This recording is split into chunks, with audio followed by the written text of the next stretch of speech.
राष्ट्रवादी आमदार अपात्रतेप्रकरणी आज सुप्रीम कोर्टात सुनावणी। विधानसभा अध्यक्ष राहुल नार्वेकर यांनी दिलेल्या निर्णयाविरोधात याचिकेवर सुनावणी। सुप्रीम कोर्टाच्या निर्णयाकडे सर्वांचं लक्ष। 3 वर्षांपूर्वी समीत कदमांच्या माध्यमातून आदित्य ठाकरे आणि पार्थ पवार यांच्यावर खोट्या आरोपांसाठी दबाव।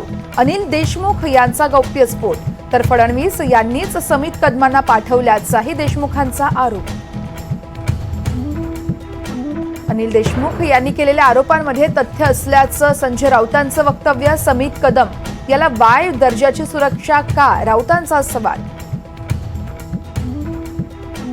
आगामी विधानसभा निवडणुकीत भाजप 288 जागा लढण्याच्या तयारीत। राणेंनंतर आता चंद्रकांत पाटलांचंही वक्तव्य। प्रत्येक मतदारसंघासाठी निरीक्षकही नेमल्याची माहिती। जिल्हाधिकारी सुहास दिवसेंवर छळाच्या तक्रार प्रकरणी पूजा खेडकरला आता पुण्यात तिसऱ्यांदा समन्स। वडील दिलीप खेडकर यांना 30,000 रुपयांच्या जातमुचलक्यावर अटकपूर्व जामीन मंजूर। मनोरमा खेडकरांच्या जामीन अर्जावर आज सुनावणी होणार। शेतकऱ्याला बंदूक दाखवून धमकावल्याप्रकरणी सुनावणी। खेडकरांना जामीन मंजूर होणार का, याकडे लक्ष। कोल्हापुरात शहरासह जिल्ह्यात पूरस्थिती निर्माण। सर्व शाळा महाविद्यालयांना पुन्हा एकदा सुट्टी जाहीर। अनेक रस्ते वाहतुकीसाठी बंद।